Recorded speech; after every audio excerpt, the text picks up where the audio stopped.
Good evening, everybody. My name is Bobby Remus. I recognize some of the faces, so the familiarity of individuals coming back. Thank you so much for coming back for these additional launch pads. I am a board member for the UCLA Lambda LGBTQ Alumni Association, and I would like to welcome you to the third session of UCLA Lambda Alumni Association's Career Launchpad titled Job Search and Interview Strategies. My hope in assisting the career launch to help our LGBTQ community develop and sharpen their professional skills and to facilitate entering into the workforce, building on a current career or beginning on a new career. With that said, I'm very pleased to introduce you to the former president of the UCLA Lambda LGBTQ Alumni Association, Kaya Foster. Thank you so much, Bobby. Hi, everyone. It is lovely to see you again. My name is Kaya. My pronouns are she, hers. I want to welcome you back. We are halfway through our Launchpad series, which is incredible. We will have an esteemed guest joining us shortly, and we will have a few more for you next week in our To Be or Not to Be Out panel. I want to commend several of you who have already in real time taken the advice that you have gotten from the first two sections and you're putting it into practice. You are reaching out with questions, you are adding us on LinkedIn, and I actually just had an informational interview with Maddie yesterday and it was lovely. So congratulations. And as always, we encourage you to sign up for Lambda's newsletter and follow us on social media. We have dozens of events throughout the year that serve both students and alum, and we would love to have you. And off to Katie. Awesome. Thanks so much, Bobby and Kaya. And once again, welcome back, everyone. And for those that it's your first time joining us for session 3, thank you for being here. Super excited to see you all again. So let me share my screen here. We'll get going. All right, so yeah, we're going to talk about job search and interviewing strategies today. So first, I want to get started in sharing that the job search is a process. It's not always linear, but it is an investment of time and energy. And depending on where you're at in the process, if you're working full-time already somewhere, the job search itself can be another full-time job. It definitely feels like. So that being said, just, give yourself grace and make yourself kind of some short-term to-dos and things like that. That way you can, slowly chip away at your goals, but also commit to setting aside time to make progress on your goals. So whether it's, 2 hours over the weekend or, 1 hour on a Friday afternoon or something like that, where you're able to maybe update your resume or reach out for informational interviews, depending on, kind of what you're working towards. And the other thing to keep in mind is no job search is the same, right? It's not a one size fits all. I'm sure you all have plenty of stories from your own journeys and also journeys of others in your life that have told you stories about getting hired and interviewing a number of places, and it looks different for everyone. So my goal is just to provide some kind of general job search tips and best practices and share some different resources and things to think about of how you can continue to kind of network in your job search and tap into the hidden job market. So it's very much kind of in tandem with last week's session on informational interviewing and how you can go about building those connections that really can open those doors. So first, of course, I do want to say, and I always say this especially to people who may be looking at job descriptions thinking I'm not qualified for this, you can't get the job if you don't apply, right? So always toss your name in the hat. If you see a job posting that really speaks to you and your skills, your abilities, your experience. The other thing I want to highlight is, and I don't think this is talked about enough, but when you're looking at a job description, keep in mind that that job description is highlighting the ideal candidate. So the ideal person for this role has all of these things that this person is listed in the job description. But if you feel like you have, 7 of the 10 in the qualification section, but you have the work ethic, the passion, and the ability to do that work and commit to it, 9 times out of 10, that employer is going to pick the person that is a better personality fit and has the passion for the work, and they can train you maybe on those 3 extra things that you don't have. And so I would just encourage you, toss your name in the hat for those things that really speak to you. There's, of course, a whole other conversation we can get into about how women tend to, definitely rule themselves out of jobs before they even apply, and men typically apply for those jobs more, but always toss your name in the hat because you never know what can come from that, and you can be trained on some of those areas you feel like you don't have, but I promise you're probably more than qualified to do the role. So if you are getting ready for kind of a more active job search, once again, kind of going back to some of the things we've already talked about, which is taking the time to refine and update your resume, your master resume and more of your targeted resume for specific types of roles. Update your LinkedIn, prepare kind of that and edit strong cover letter framework. And I'll make sure in one of the Word documents I'll include in Google Drive that I'll show you all access or give you all the link for our job search starter kit, which has some of those sample kind of resume and cover letter frameworks for those that may want to make sure you're on the right track with how your application materials are looking and what you're writing about. And then reflect on work examples and stories for your different interview answers. So kind of have that go-to memory bank of experiences to share as you move along in the hiring process. And quickly, just some things to even think about going back to your resume. These are just when you're thinking about the content value on your resume. Number one is your most recent job title and the description there. The second would be your previous experience. Third is education. And then fourth would be expertise, skills, and other sections. And I would definitely say this is for alumni, of course, for our current students and very recent graduates. Definitely know that your education probably weighs a little more important, of course, because that's where most of your experience has been in those different roles you've had during your time at UCLA. So internships or research projects, on-campus employment, that of course will weigh the highest for your resumes.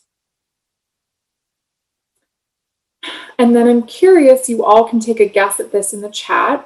What's the average amount of time that a recruiter or hiring manager spends reviewing your resume? Okay, the answer is it's actually 7 seconds. So 7 second scan to determine if you should get an interview. So I want you to think about this, of course, as you craft your resume to hopefully make the best first impression. But I say this to say, don't lose sleep over perfecting it, because it's a quick scan and you do want to make sure all your experience is on there and highlights you well, but don't make yourself crazy over it. Just another thing I wanted to highlight, this is a screenshot from the National Association of Colleges and Employers. They survey employers across a wide variety of industries every single year, asking employers, what are the skills or qualities you're looking for in your new hires? What are you looking for on resume, candidates' resumes for all your different positions that you're filling? And like I said, they talked to employers from nonprofit to engineering to technology, business. And this was from the 2020 survey, the Job Outlook survey. So as you can see, a lot of you, I think, especially that maybe more in the humanities or social sciences and liberal arts, sometimes many of us feel like, oh, I have, my sociology degree. What do I do with that? History, political science. A lot of you are gaining those skills through the work you did at UCLA, either, for current students and even our alumni. These transferable skills here show you that, yes, of course, some of those technical skills are important if you are in a more technical role, but the interpersonal and transferable skills of problem solving, communication, working in a team, so all the group projects you've done, as you can see, these are ranked the highest for what employers are looking for. So know that most of you are already bringing these skills to your future employer. So now we're going to talk a little bit about the hidden job market. Research shows that at least 70% of jobs are never posted to the public. So that's why it's important to think about how you are going about building connections as you are job searching and applying to jobs. And I know that statistic feels not fun and not great, but hopefully some of the tools and strategies we can teach you here throughout this program will allow you to be able to just be aware of that and show you the importance of making sure you're building your network and making those connections. So of course, I know everyone's heard this before, but really this is what it comes down to, is it's not what you know, it's who you know. And just a reminder for those, I think this program is definitely, if you weren't already aware of how amazing the Bruin network is, hopefully this program is helping to show you like how incredible the Bruin network is and our alumni network. We have over 500,000 alumni across the globe, and so many, especially here, even that stay in Los Angeles after, but there is, so many alumni that are willing to help you and, that reaching out for informational interviews, things like that. And alumni that may be working in a dream job of yours that would be happy to be able to provide you guidance and advice.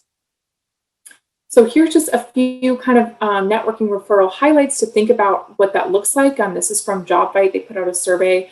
And so as you can see, employee referrals have the highest applicant to hire conversion rate, while only 7% come from referrals. This number accounts for nearly half of hires at 40%.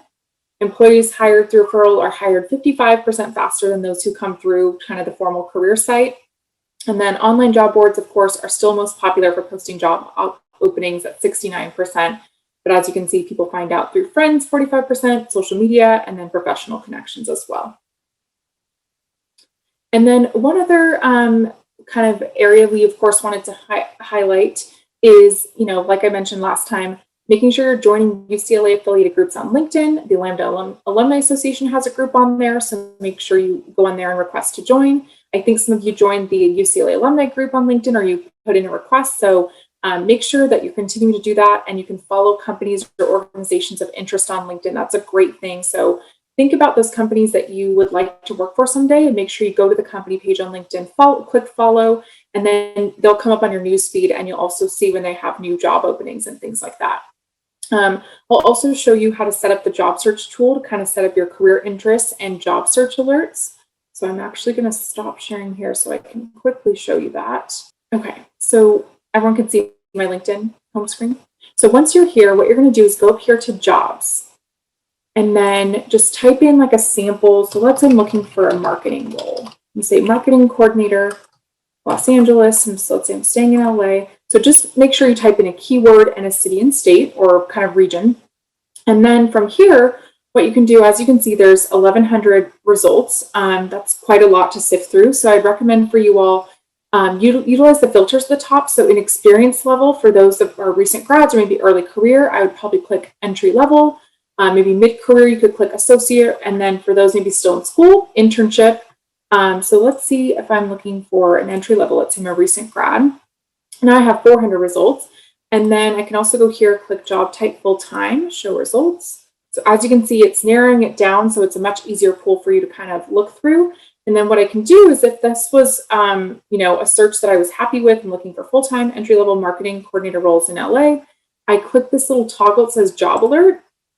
And then I can decide if I want a daily or weekly job search alert set up. So I've set these up for myself before. I opt for weekly. Daily overwhelms me, but whatever is your jam, go for it. You can click if you want email or notification. So if you have the LinkedIn app, it's great because it'll just give you a notification. It'll say like, here's 27 new marketing coordinator, jobs, and you click right into the notification. It will give you kind of a digest. But you can click email, you click save, and now you have that job search alert set up. And you can actually create up to 10 different free job search alerts like this on LinkedIn. You don't have to have a premium account or anything. It's a totally free account. And so, for example, if you are looking at other stuff, you can have that marketing coordinator when you set up. You can have something in nonprofit. You could have something in, tech, whatever it may be. If you're looking for different types of roles, you can set up 10 different ones. And then you can always go up here, back to the jobs little briefcase, and you click this job alerts, and it will show you, as you can see, it would, if I would have saved that one, it would pop up there. But you can go in and set those up. They're super helpful because, like I said, you'll get like an email. If I set it up today, you'll get an email from LinkedIn next Tuesday, and it'll be like, oh, here's 22 new jobs. And you click into the email, and it has like a nice digest right there, and you can see if there's any that jump out to you. So I highly recommend setting those up. Then the other thing that I recommend you do is, if you go to your profile, you can set up your career interests on LinkedIn. So I go down here and I click open to, this is how they've done it now, and you click finding a new job. And so it walks you through, and it will just kind of ask you different questions, and you'll fill in this. So like sample titles, what's nice is they'll kind of prompt you. So when you start typing, different options will come up and you can select. You can add locations, start date, what type of work, and then you choose who sees you're open. So it could be just recruiters, it could be everyone.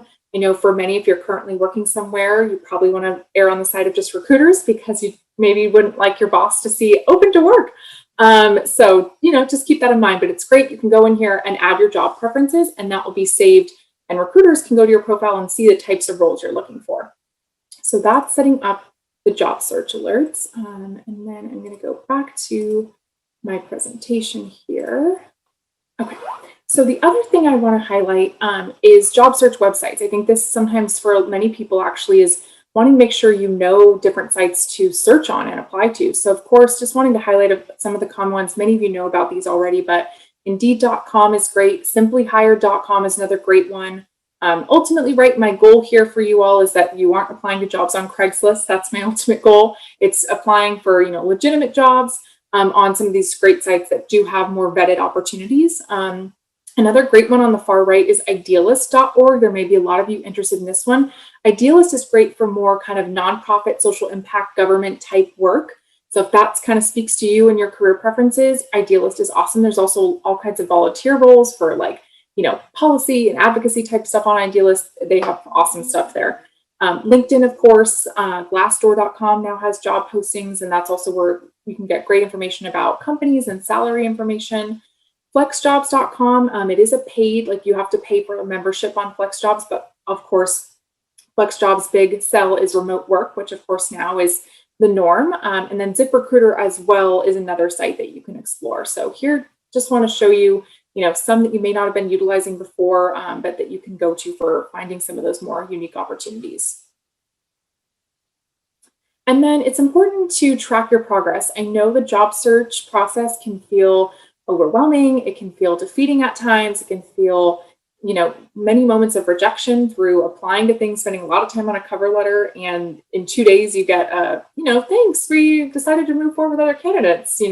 That doesn't feel great. Number one, though, you're not alone. We have all been there, and there's many people currently in that exact place, but it's important to stay focused on the positive. And so I highly recommend creating some type of job search or networking kind of tracking sheet for you, if that's something that would be helpful. So either in Excel or Google Sheets, that way you can kind of keep track of the jobs you've applied to. It's super helpful because I know for many of us, you may be, digging through emails, trying to find, confirmation of you applied to this job. So this will help you kind of stay organized in your job search and or kind of if you're setting up informational interviews, you can have their name, their role, their LinkedIn, what time you've set up your call or Zoom meeting and things like that. So the other tip I want to share that is something I think also gets overlooked is remember after you apply to a job to download or copy and paste that job description from the website like the moment after you apply, because I can't tell you the number of times that I have applied to something in the past and I get asked for an interview and I go back and I did not save it at the time. And of course the job posting's been taken down and I no longer have a job description to reference for my interview or to study. So can't stress this enough, like just copy and paste like everything on the job description, save it with job title, company, and maybe the month and date. Month and year. That's how I've done it before. And it's super helpful. That way you have that to reference when they, all of a sudden, let's say 3 weeks later, they ask you for an interview, and you have that ready to go. So, and then once again, set aside time weekly to make a little bit of progress on your informational interview outreach or job applications. And then I will turn it over to Kaya to just highlight a few really helpful LGBTQ plus job and interview resources that we have found that we want to highlight for you all. And just know we'll have, instead of you all having to dig through the slide decks, I will actually be creating kind of a running Word document list of all the things that are links and not PDFs or slide decks. So these will go on that Google Doc sheet with links that you can just click into, kind of a running list throughout the sessions.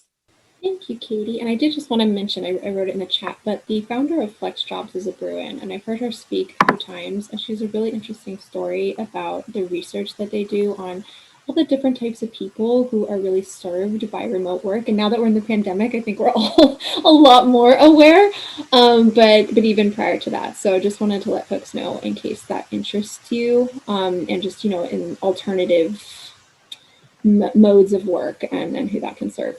But anyways, as Katie mentioned, we are going to have these links for you, so don't feel like you need to write too much down. But I did just want to briefly talk to you about the one that's listed in the middle called Fast Company. It says 6 steps for finding LGBTQ friendly employers.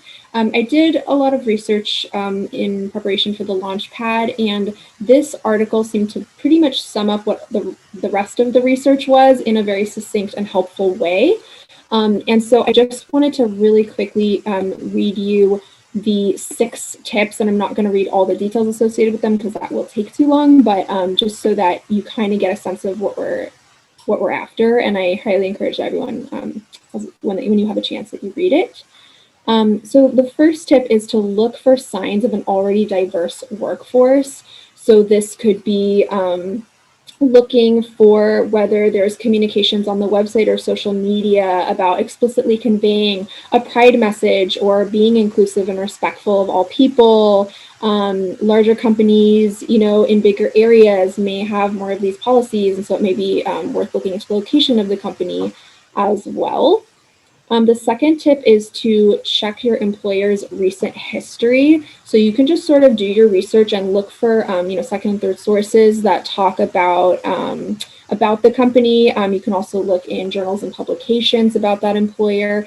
And one of the other links that we have for you is actually listed right here as well. So this is the Human Rights Campaign.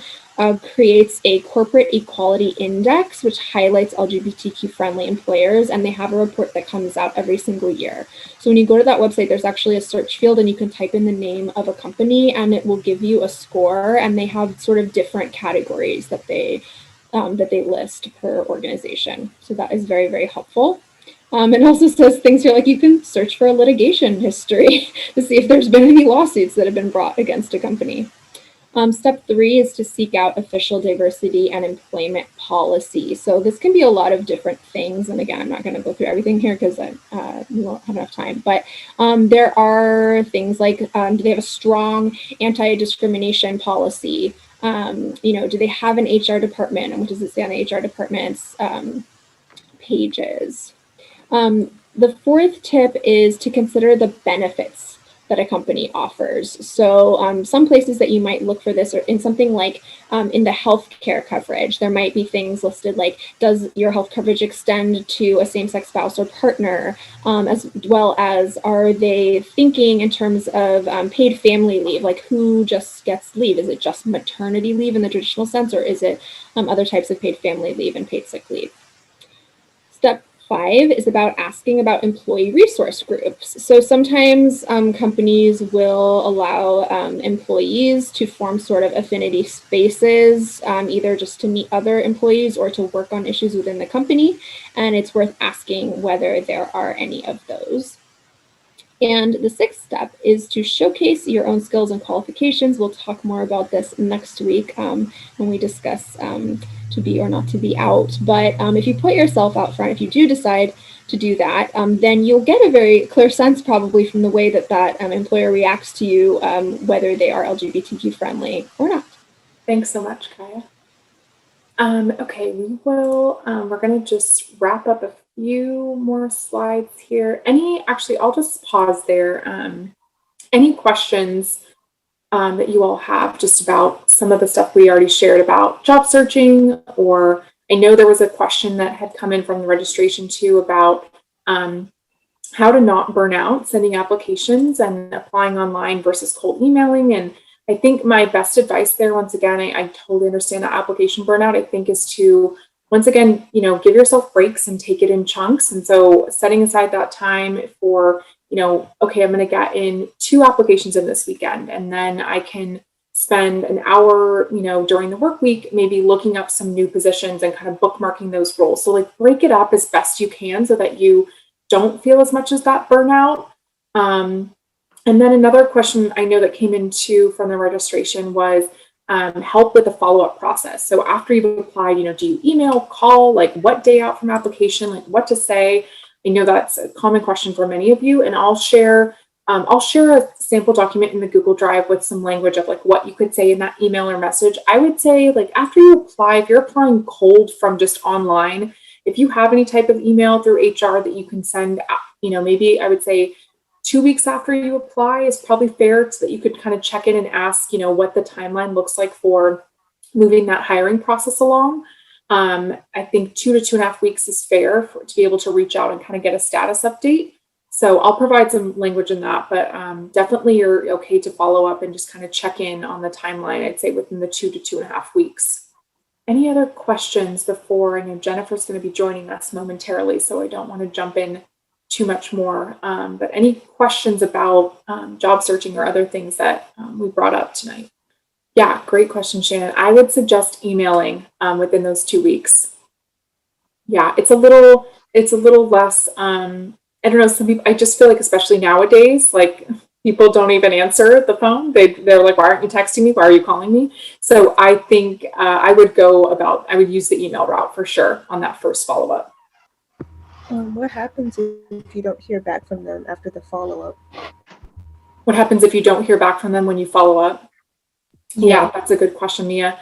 So I would say if you follow up and you don't hear anything, I would give it maybe another week or so, week and a half. And what you could do is you could try to find, once again, if you want to, I would recommend trying to find like an HR contact. So for example, I would first see are you emailing like a general HR email? Because if you are, there's a good chance that that's why maybe you haven't, gotten a response yet, depending on how busy they are. So if you could try to find someone's contact that works there in HR, it would be great to be able to email someone directly. You may get a better chance of getting a response that way. But then from there, you could maybe try to find a recruiter or contact on LinkedIn as well, and send a message to them to say, I followed up. I'm just looking for if I could get some information on the status of this process. So I would say trying to find a direct contact email or a LinkedIn message to someone at that organization that's in kind of their HR world. And Jennifer is just coming in now, so we'll let her come in and get settled, and welcome Jennifer. Thanks so much for being here. I'll let Bobby quickly, Bobby is of course the fabulous alum who brought us Jennifer this evening from his connection with her. So I'll let Bobby quickly introduce Jennifer before she gets started. Okay. Well, I could spend a lot of time talking about all the accolades about Jennifer Hill, but since we have limited time, I would just like to say we are now very fortunate to have Jennifer Hill, a phenomenal speaker, author, media personality, entrepreneur, and that has 15 plus years of experience. So please give a warm welcome to Jennifer Hill. Thank you so much, everyone. It's such a pleasure to be here with you. And thank you so much to Bobby and to UCLA. What a pleasure. I'm so grateful to be able to be with you in this way during these times, because I think being together and supporting one another is so terribly important. We could spend a whole hour on networking, but instead I'll refer you to my Get Yourself the Job radio show. We just did the past 2 episodes on social networking and also on in-person networking. And so today I wanted to focus instead on talking about interviewing and interview strategies. Now, I know we have a limited amount of time today to be together and to disseminate the information that is so important that I want each and every one of you, I want you to live your dream. In fact, there's a quote by Howard Thurman that I like to start with, and he says, "Don't ask yourself what the world needs. Ask yourself what makes you come alive, and then go and do that. Because what this world needs is people who have come alive. And that's more true now than it ever has been in human history. So I want you to listen today. I invite you to listen from a place and a filter of what if the information that Jennifer is about to give me is going to get me one step closer to reaching that level of inner fulfillment and purpose. I'm just thinking the word purpose because I watched the movie Soul by Pixar in the last 3 weeks. And it was just so, oh my gosh, that movie, I heart that movie.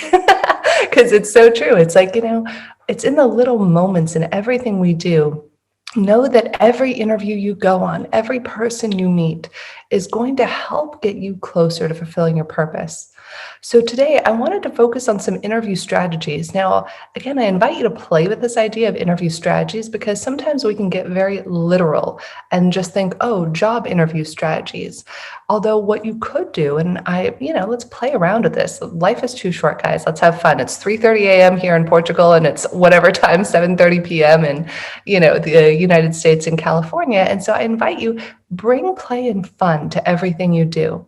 In fact, step 1, which is perfect timing that we're talking about this, to interviewing strategies is before you ever set foot in a Zoom room for an interview, before you ever walk into a physical room, and that's something we do again, and meet with people, the thing that's most important is to ask yourself from the mental side, before you ever even worry about what you're going to say in the interview, ask yourself, who do I want to be in this interview?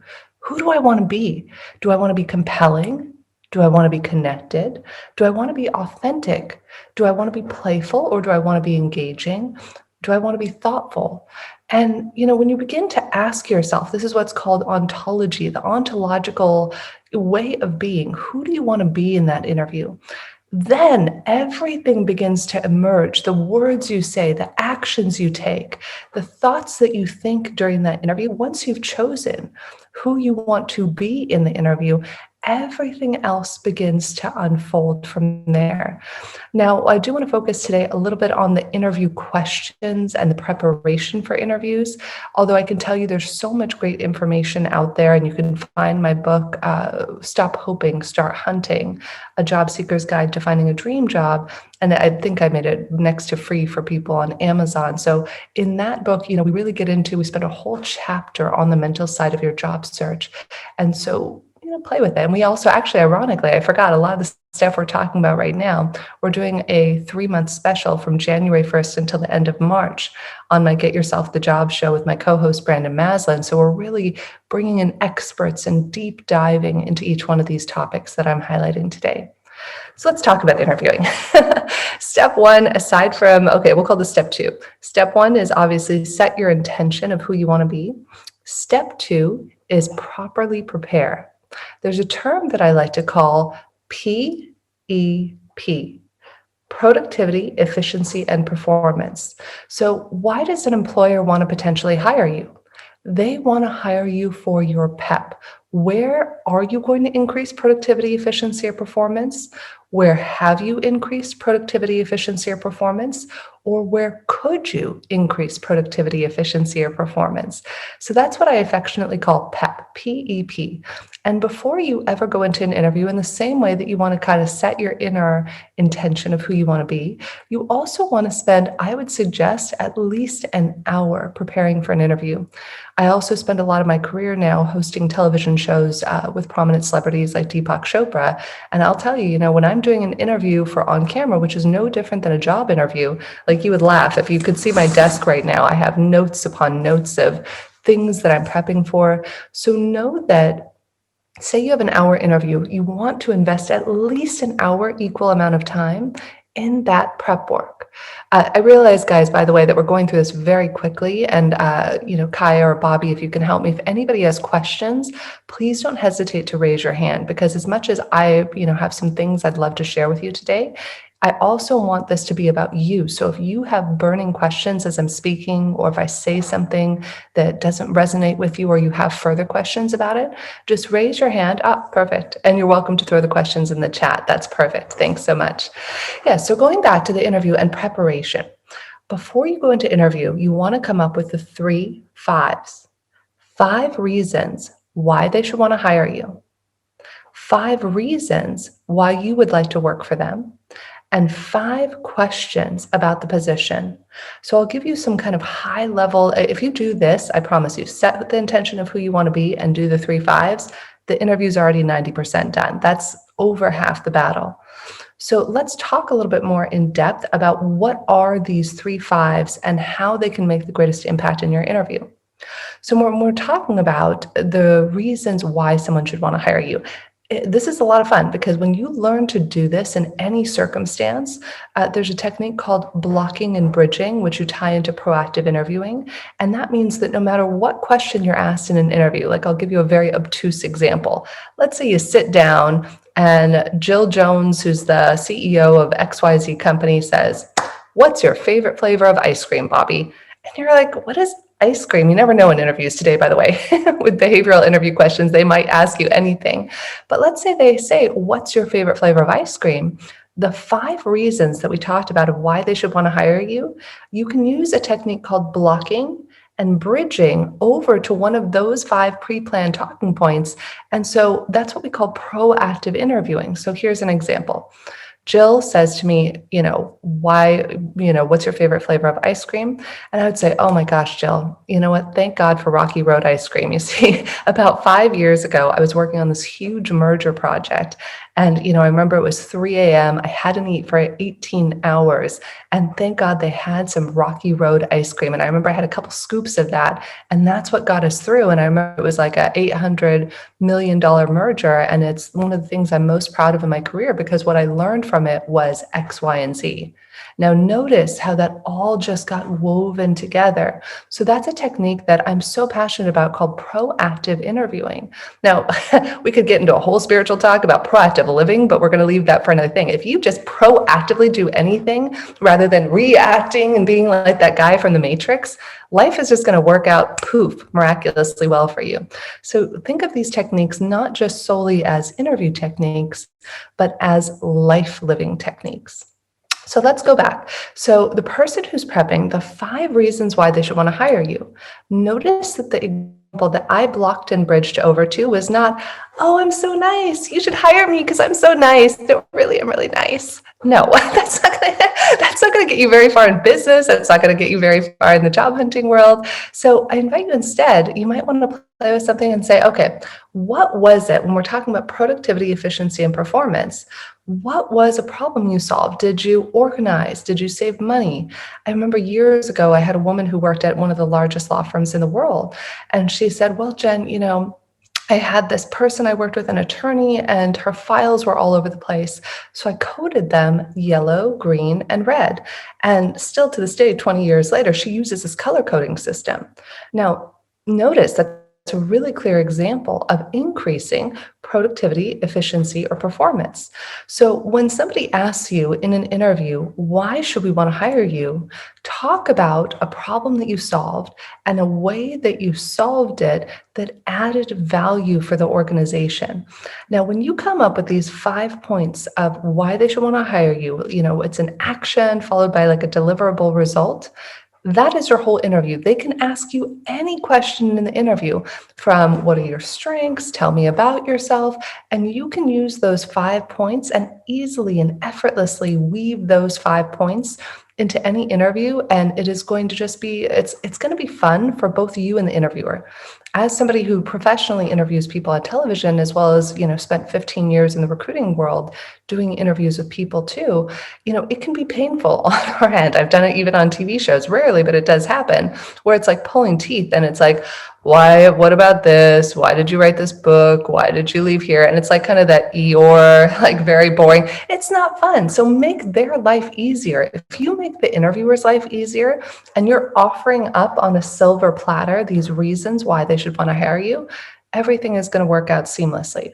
So we now know we set the intention, we do the proper preparation with the 3 5s, and then we get into the interview. Now, a lot of interviews might be taking place online on Zoom. Oh gosh, there was a show that I did. Rather than spending an hour with you right now, because obviously we don't have that time, I invite you to go back. I think it was the end of June on LA Talk Radio. You can look it up on iTunes, called Get Yourself the Job. And there was this expert that I had on the show who literally spent an hour long on the episode just talking about how to come across professionally in an interview when you're doing an on-camera webcam thing. Although I'll give you like 2 little hints right now that will 3 hints that will help.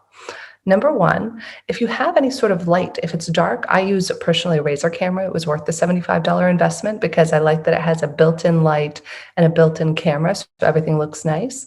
But what you can also do, and this is a little life hack, if it's dark, you can also use your iPhone and you can turn on a flashlight and point it towards your face or use like a Lumi case. And then that can also help give you really nice lighting in the interview. So that way people aren't distracted or you might have issues. I also use something called the webcam panel that plugs right into my computer and I can increase the brightness or adjust that. The other thing that I would recommend to do when you're doing these online interviews, and it gets a little awkward to figure out at first, I remember when I was first instructed to do this, is to look at the camera the whole time. So I want to give you this example of how it looks if you're not looking at the camera, because I've seen myself do these sorts of interviews because I have to go back and watch replays. So imagine if I'm looking down here at you, it looks awkward, right? Like this is not fun. Imagine I'm delivering the whole speech. It really sucks. You're like, what's Jennifer looking at? Why is she looking at? Well, actually, I'm looking over at, Katie or Bobby's picture. No, that doesn't work. So you want to keep your intention and attention looking directly into the lens. And this was actually taught to me by my broadcast journalist, vocal coach, Arthur Samuel Joseph. As an aside, his book, Vocal Leadership, cannot recommend it enough. Listen to it on Audible if you can, and it's like getting a vocal lesson from him. He's worked with Tony Robbins, Pierce Brosnan, Sean Connery, Angelina Jolie, tons of famous sports athletes. But the thing he said, Jen, you want to look in the camera eye as though it's a person's eye. And it's a great way to kind of create that level of intimacy that you might not always get with things being online right now. And the last little trick for when you're doing these online interviews is I actually like to put books up. So you want as much as possible to have the camera be level with your eyes. So that way, when you are looking straight into the camera, I have, like, you would laugh if you actually saw my computer setup right now. I have like 4 random fiction books that are just nice thick ones that are below my computer. So that way I can look at you and not have to look too far down at the screen when I'm looking. So the interview itself, I know if somebody can flash me time, do I have 5 minutes or 10 minutes left, just so I can give you guys the most value? Bobby, 5, 10. Maybe 10. That way we can do 5 minutes of questions at the end. So I'd say perfect, Katie. 10. Yep. Okay, great. So we'll do 10 minutes of some interview, actually, tips and tricks and different things that you can do. So when it comes to the interview itself, I lightly touched on tell me about yourself. Tell me about yourself does not have to literally be tell me about yourself. It can be any opening question, such as, oh, walk me through your background. Why haven't you been working? Tell me a little bit about your history. Any opening variation, whatever that first question that they're asking you, that is literally the employer saying, oh, well, I want to know about you. Tell me a little bit about your background. Now, embarrassingly, I remember I was like fresh out of college myself, and I was like, well, I grew up in small town San Diego in a little town called Fallbrook. And, they don't necessarily need to know your whole life story. So the way that I would recommend is you start off. Now, I know some of you might be starting off in your career. So if, obviously, if you're at UCLA and you've been getting your degree, the way that I would recommend if you're a recent grad to start off your tell me about yourself statement is talk about your passion. Talk about why it is, whatever, let's see. Yeah. I know, I just saw some of Katie's post on that. We've all made them. I don't even want to call it a mistake. We've all just done that. And it is what it is. It's a great opportunity for learning. I don't like to call things mistakes. I like to call them opportunities for growth or opportunities for learning, because what we speak is what we get. And so when you're talking about any variation of that opening, tell me about yourself, say you're a recent graduate.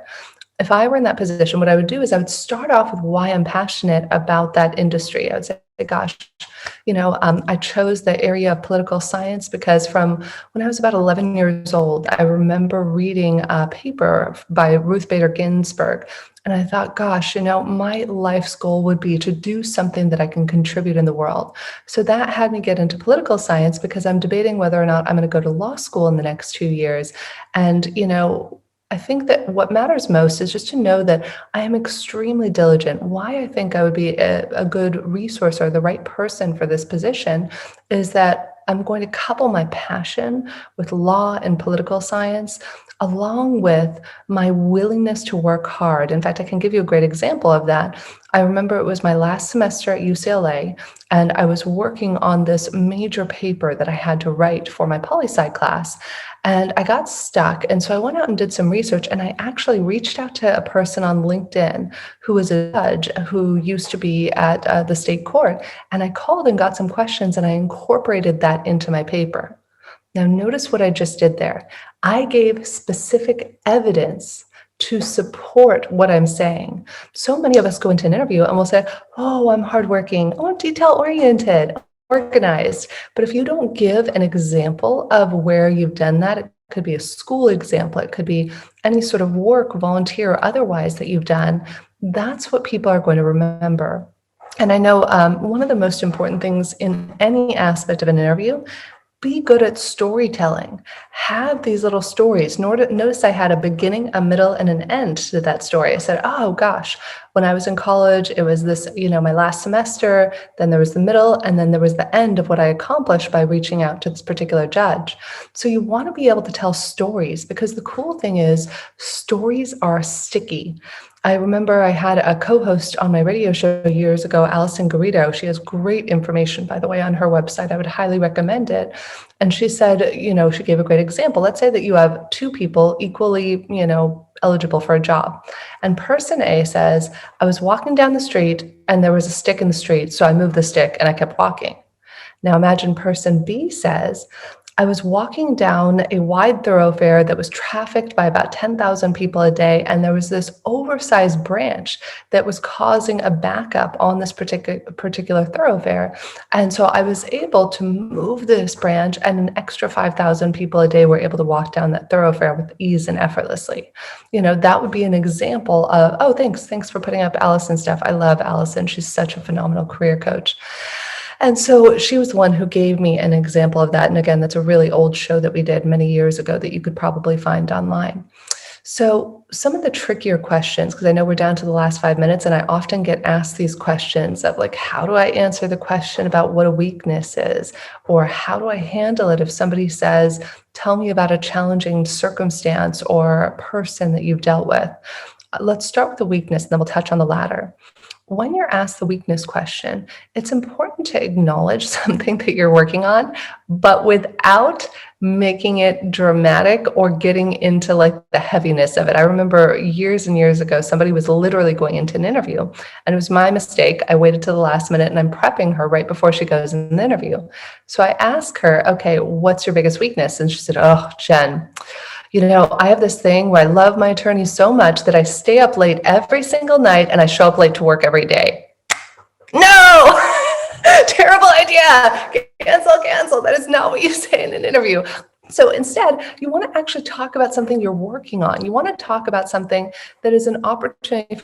I would say, one thing that could be considered, a weakness or an area that I'm working on is my ability to be disciplined in things. I'll give you an example of what that looks like. Sometimes I do really well with instruction and direction, but if I don't have direction, then I have the opportunity to give myself the focus that I need and how I'm learning to do that, and then tie in a specific example. Or, even the perfectionist one, it's such a cliche, right? People say, oh, I'm a perfectionist. You would want to say something like, well, what could be considered a potential weakness is I tend to err on the side of being very detail oriented, and I might even be a bit of a perfectionist. However, what I'm doing to work on that is I'm learning to give myself permission to review something 2 times and then let it go and trust that it's been done right after that. And it's something that I'm currently working on. So you want to say, it could be considered a weakness. And at the same time, here's what I'm doing to expand myself in that area. Now, the second question I mentioned, this is really helpful in all circumstances in life. If somebody says, tell me about a difficult person or challenging situation, they don't want to know about, your sob story of what a jerk this person was. Oh gosh, this guy, Bob was, no offense, Bobby. But Bob was just a nightmare, and he was so challenging, and it didn't work out. And, I left that job. Wrong story. I'll give you a perfect example of the best story I've actually ever heard in response to this question. There was a woman who was an executive legal assistant, and she went into an interview. And so she says, Jennifer, I went into this interview, and the guy who was the CEO said to me, well, the last 5 assistants haven't worked out. And what are you going to do when I yell at you when you get on the job? And she's like, well, what I'm going to do is I'm going to get up. I'm going to walk out of your office. I'm going to walk down the hall. I'm going to sit back down. I'm going to let you finish yelling at me. And he's like, fine, you're hired. And so sure enough, she gets hired. She starts. And what happens 2 to 3 weeks in? Of course, she walks into his office and he starts yelling at her. And she simply stands up, walks out of his office, came back, sat down, let him finish yelling. But at that point, he was laughing because that's the thing is if you want to, there's a whole other topic we can do about, how to deal with challenging people and circumstances. But the trick is to play with it. Don't allow yourself to be reactive and talk about the solution. So whenever you're dealing with this in an interview, it's important to focus on the solution and not the challenge. You want to minimize the challenge and maximize how you were able to transform that situation into a learning opportunity, and share what the takeaway was. And the last thing I'll leave you with today, because I think it can be very valuable, is the salary part. For those of you in California, you may or may not be aware, I think it was about 3 years ago, maybe even 4 now, it is illegal for an employer to ask you, how much are you currently making? This is wonderful news. This is great news. It means you are protected as the employee. However, sometimes people still get tripped up and they might accidentally spit out when somebody says, how much are you looking for? That's a different question. How much are you making? They can't ask. How much are you looking for? They can ask. So when they ask how much are you looking for, you could say, I'm open to any fair offer. I'm flexible. I'm negotiable. I want to find a great job. Your goal is to get an offer. If at all possible, avoid putting a number if you can avoid it. Sometimes it's required. And when you do this, then you just want to say, in a perfect world, ideally, I'm looking for something in the 40s to 50s. So you could also give a nice broad range on that. And, the last thing is ask good questions. When the interview comes up at the end and they say, do you have any questions for us? Always, always, always be prepared with a handful of thoughtful questions. What are 3 words to describe the company culture? Can you tell me what it is that you enjoy about working for this organization? Can you tell me a little bit about some of the obstacles that somebody coming into this role might face? You want to really ask those deep questions to ascertain, is it the right fit? Are you the right person, for this job, as much as are they the right company for you? So on that note, I would like to leave you with a thought, which is trust yourself. Trust yourself to know when it's the right job for you. It can be often tempting. You might see a lot of money over here, or you might be tempted by a fancy title, but take the time before you interview and create a wish list of what you really want. I think the first episode of this year on the Get Yourself the Job show, we did an entire show just on how to create a wish list. So that way, when you step into the interview, you don't get razzle-dazzled and take the wrong job for you. So I'm Jennifer Cahill. It's been a pleasure to be with you here today. Thank you so much for your time. Thank you to Bobby and Katie and UCLA and to all of you who have been here with me. Thank you so much, Jennifer. That was incredible. I don't know if anyone else felt this, but Jennifer, her presence immediately, I felt this calmness. I felt like my stress levels dropped the moment she started talking. I don't know if everyone else felt the same, but we do have a few minutes for questions. So for those of us that took some nuggets away from Jennifer and the advice and wisdom she shared, if there's something that jumps out to you you'd like to ask her, please feel free to either unmute yourself or you can throw it in the chat and she can take your questions. It's not often you have a career expert on your hands on call to be able to take the questions that you might be simmering on. So yeah, and if anybody has questions after, you can email me at jennifer@metabizics. I'll put it in the comments. That's my current company. Let me see here. It's so funny. I have somebody else may have to do it. My @ symbol doesn't work. I have a British keyboard here and my @ symbol. So there we go. There, I got it. okay. My British keyboard has like a pound symbol also on it. What are the biggest pros and cons of working from Portugal? Wow, great question. Everything is a pro. My favorite thing, I don't normally do meetings this time. Sometimes I'll rarely host shows at around 2 a.m. or midnight, et cetera. So that's the con of sometimes going to bed at 7 p.m. so that you can be up at 3 a.m. But my favorite thing about Portugal is 90% of my days, I don't start doing work until about 3 or 4. Like granted, I might have some research I'm working on. I just co-founded a mobile healing app with my business partner. So I might be doing a little bit of due diligence, but my favorite way to spend the mornings is I have the first 8 hours of the day to myself to do spiritual work, to reflect, to drop into my body and figure out what matters to me. And then what I love about Portugal too is it's so easy to immigrate here. And they have a special startup thing where you can like defer your taxes and get your first 10 years tax-free here. And it's so cheap. By the way, for those of you living in LA, like it is 2/3 cheaper to live in Portugal than it is to live in LA.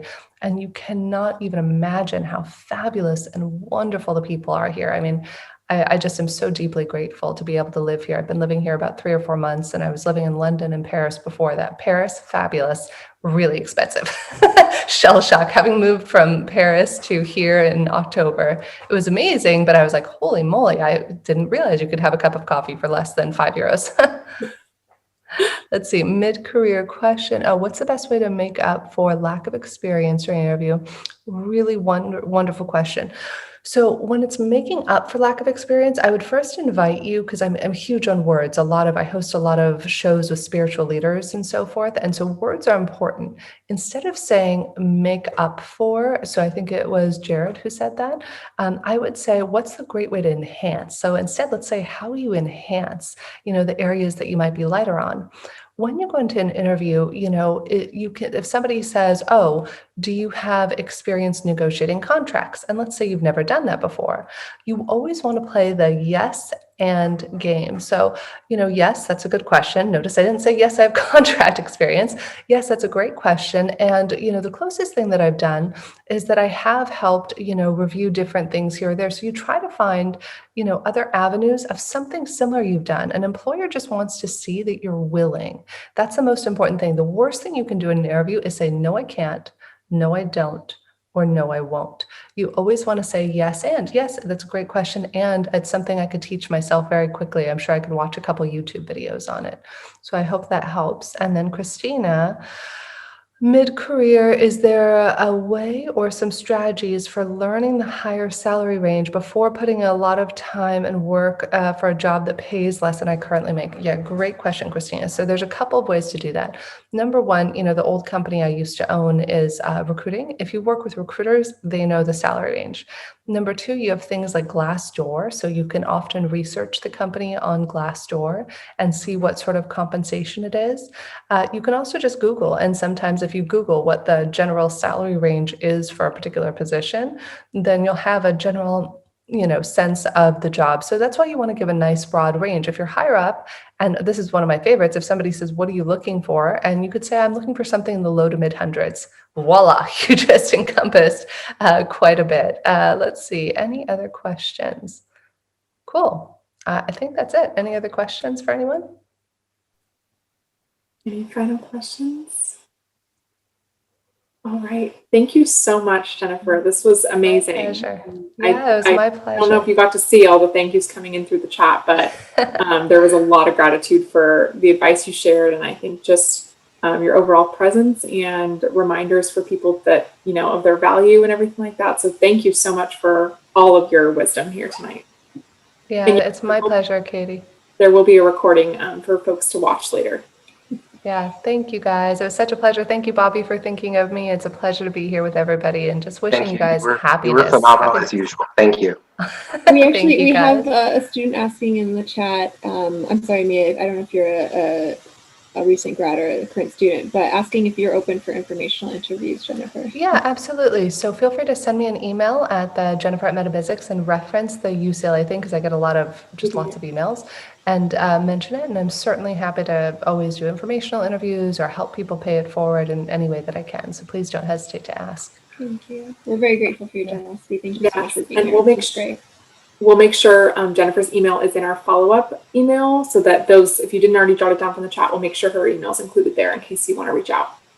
Perfect. Well, thank you guys so much. Have a great evening and be well. Bye, guys. Bye. Thank you.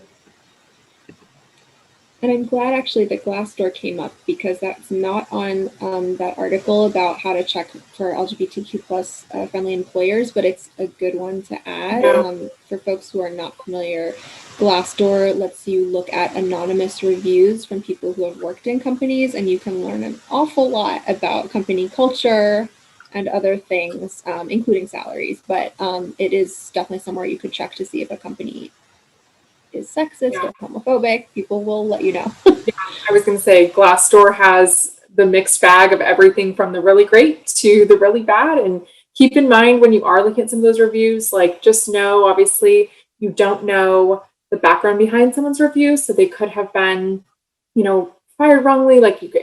You have a disgruntled employee from something that happened. So take all of it with a little bit of a grain of salt, maybe a little more than a grain, but yes, like Kaya said, people are very transparent in there, sharing a lot of information about just how the company operates and culture-wise, especially when it comes to, I think, areas of inclusivity and support for employees, especially from different identities and communities. So it's a great resource. Yeah, it's like Yelp. If there's one bad review, okay, maybe that person's angry. If there's 100 bad reviews, you might want to take it seriously. All right. Well, any final questions? And once again, we'll be downloading. Gloria has helped us with the recording, so we'll be getting those over to you shortly. She will help us download those and get those over in follow-up, but I'll be uploading the rest of my slide deck. I did have just some more. It was great because Jennifer provided some, of course, we had limited time, so I didn't get to some of the interview slides I had, but it's great because Jennifer touched on different areas than I was going to touch on. I kind of talked it through a little bit more of, setting up your space for virtual interviews, things to think about, how you're evaluating an interview. And then I did go more in depth on, like she mentioned, having those thoughtful questions prepared at the end. So I have a list of those, so you all will have access to all that. But if there's, for some that have to head out, thank you so much for joining us. We're super excited. We'll be sending out another email to make sure you all are RSVP'd for, like Kaya said earlier, session 4, which is next Tuesday. It's our final session, and we have a really awesome career panel lined up for you all for to be or not to be out in the workplace. We have an executive coach coming, someone from the legal background, legal field, to be able to talk through different considerations and things to keep in mind for how you, what you're choosing to disclose and things like that. So once again, we'll make sure you have all that RSVP, and then we will see you next Tuesday. But if there's any other questions, I'm happy to stay on for a few minutes if people have other questions about the job search stuff or interviewing. We have one in the chat from Kyle. Oh, yeah, let's see. LinkedIn session 2. How would you structure having multiple current past positions at one company on LinkedIn? Yeah, great question, Kai. So I would say if you have worked multiple different roles at the same company, what's actually really nice is when you go into your experience section and you have, like, let's say it was marketing coordinator, and I have that area and I filled in a few bullets or a few sentences about that role, and then I have the dates there. So you'll have that. And then if you have another role, what's nice is it'll let you just go into that. You can go into that experience, and then you can just add one, and it will automatically, the way LinkedIn does it. If you actually go to my profile, you'll see it, because I've had 2 different positions now at UCLA. It will kind of stack them under that same employer. So it organizes it really nice, and it will have, like, for example, for me at UCLA, it has my director role. And prior to that, I was an associate director for our partnership UCLA team. So I would recommend, you'll go in, it'll stack them, and then just highlighting, that shows as well, like, if you were promoted and that's why you're now in a new role, like, you can highlight that in the description, move from marketing coordinator, was promoted to this role. And then making sure you differentiate, like, if your responsibilities were totally different, if you moved to a different team or something, just making sure that's clear in your description section of, like, the type of work type of projects you were doing and the skills you were gaining in that new role at the same company. I do have a quick question. Yeah, go for it. Do you have any advice about disclosing or using your queerness in answers to interview questions? Like, would you recommend using that, or would you stay away from that until you secure the job? That's a great question. I will defer to Kyra. So that's what we're going to talk about next week. So spoiler alert, hopefully everyone will come back. And if there are folks who you think would be interested who haven't joined us for the first 3 sessions, please invite them, because they're welcome to attend. We are going to have some different folks who are talking about both all the different considerations for when in the process you might want to come out, and what the pros and cons of that moment would be, and yeah, just what you might want to consider in that moment. So that's a great question, and we're gonna spend the whole time. Next time that we're not going to really do, like, slideshows or anything. We're going to have more of a panel discussion, and each person will touch on that very question. And there's also a really wonderful resource that you have in the drive that's like I think it's about 20 pages. We'll remind you of what it is, but sorry, I don't have it in front of me, so I don't know what it's called. I would say, is that the University of Toronto guide, Kaya? Yes.